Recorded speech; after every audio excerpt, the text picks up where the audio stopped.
very good.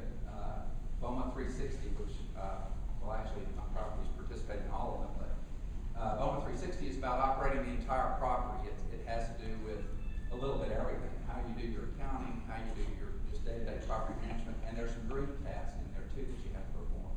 There's also the BOMA 7-Point Challenge, a great program, becoming more and more recognized. And then the Earth Award, which is part of the Toby program, and I'm embarrassed to say, I'll put Tammy in the box with you, but neither one of us could remember Earth Award, but it is a great program. We did get the Earth Award a few years ago, and it really inspired all of my property managers to think green in everything they do. So 3 great programs, and then of course there's LEAD, which these gentlemen know a whole lot more about than I do. And again, a great program. You can't dispute the merits of it. So, and BOMA's very supportive of that too. We partner with the U.S. Green Building Council, and of course we have our Green Committee. So you're in a great spot if you want to green your buildings and do your part for the environment. All that said, let's get straight to these questions here.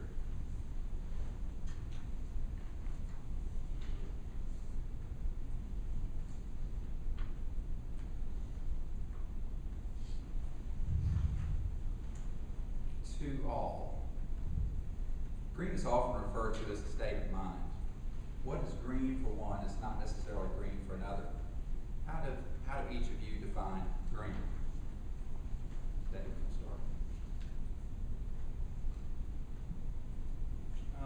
I actually had to look this up because, I had, just like this thing says, green is, a lot of things to a lot of other people. So I looked up different definitions and read a couple articles that I had to say. But I think it's being more efficient. You could, in your building, being more efficient in use of your electricity, water, and materials, along with the reduction of impact on the human health and the environment. And basically, it's just thinking about what you're doing before you do it. And is this a green thing, or can it be done any better? Mark? I agree with that. I think of green as almost more of a journey than a goal. Everybody's in a different state right now, and then if you can move forward, if you move towards being green, as in, let's say, if you if you have a plastic bottle, instead of throwing it in a trash can, you think about going to a recycling can. That's one step closer to being green. So if all of us can just move a little bit closer, then I think that's a green process. Andre? I'm going to try without the mic if everybody can hear me okay. As you mentioned, there's a lot of definitions of green out there, and there's a lot of different programs. You mentioned BOMA, EPA, USGBC. For me, and the people that I've worked with over time, being green is really just more of a conscious decision to look at every process, look at the vendors and services that you perform in your building, and really try to understand what the impact is around those processes, and how you can make a change, and how you can, or how you can stick with what you're doing if you're doing the right things, to be aware of what's happening, and try to make a conscious decision of, is this the right process for the environment? Is it the right process for the building? And really, I think being green is a state of mind, and it's reminding people that it is important, and it's also getting as many people involved in the process as possible. So, and it's something that has to be talked about quite a bit and reminded. So that's my definition. So greater than the almighty dollar, a bigger purpose. I think I've heard that in all games. Morris, how is your organization communicating any and all enhanced value from going green to the tenants? Well, we try to produce, we try to make the building look like they're in the green mode, like, having recycling bins in areas, talk to the tenants about being green, getting their input. One thing I like to do is, newsletter, articles. I usually ask my vendors if they can write articles. Like one of my vendors I use is pest control.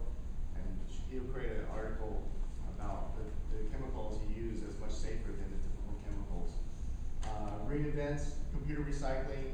You know, those are things that they, when they walk by the lobby, they see green items and they feel, okay, this building's being more green.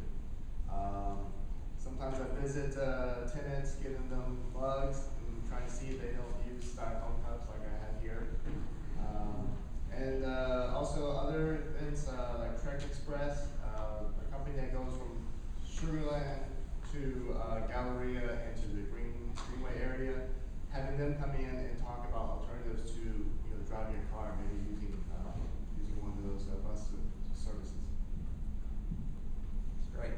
Andre, if you were a novice and wanted to learn more about what steps to take in order to green a commercial property, where would you look and what would be your first step? Well, there's a lot of good resources out there, as you guys know, usgbc.org, gbci.org, Green Building Certification Institute. There's another website that I refer to every now and then, leadusers.com, Green Building Educational Services. And really, if I were getting started, or if I knew someone that was getting started, aside from just suggesting to have conversations with people that have gone through the process to learn, I would suggest a LEED EBO&M study course through BOMA or through the USGBC. It kind of gives you a good foundation of all the individual credits that are associated with the program. Some examples, some experiences of moving through those credits and how to achieve those credits. And then also there's some good materials. The USGBC, and I know probably BOMA too, is coming out with new products. The EBO&M study guide I found to be a really good product that has a lot of good examples of how to achieve credits. How, a lot of what LEED is, aside from the initial overwhelming, thought of having to learn a slew of information, a lot of information, and getting back into the education mode of teaching yourself. Once you break it down credit by credit, it makes a lot of sense, and really it's just a matter of getting started and starting the process. So there's a lot of good resources out there. The EBO&M reference guide, which I highly recommend, has a lot of references in every credit within the guide. That if you just get on the web and Google some of these websites, there's a lot of good free information out there to understand how to attack these credits. And I would just add the BOMA International website has some great spots too. You can go look at those things, 7-Point Energy Challenge, the 7-Point Challenge, the 360 program. There's some good tips there too, and links to other sites. So all are good. Dave, has your property management firm developed an internal building rating system for benchmarking energy and/or water performance? We have a program called Sensible Sustainability, and basically though we use the USGBC LEED program as a guideline. Whether you're going to get your LEED today or next year or 10 years from now, it's still a good why reinvent the wheel? It's still a good list to go by, and so we use that program and we use the Energy Star program to benchmark the buildings. And along with that, we have a lot of other things that we do. I handed one handout here, 101 tips. We have 101 tips for home and 101 tips for travel and 100. But we just had a bunch of managers put together lists, and so there are a lot of other things, but basically we use the LEED program and the Energy Star program. Great. Andre, what are the easiest ways to go green without spending an arm and a leg? Well, from what we've dealt with in the past, one of the best ways to kind of get started, I think, Dennis, you can probably understand this coming from your point of perspective. Get with the vendors. I would start with the vendors. The vendors are coming up with their education and their knowledge of what green is. They play a major role in LEED certifications. Some of the challenges of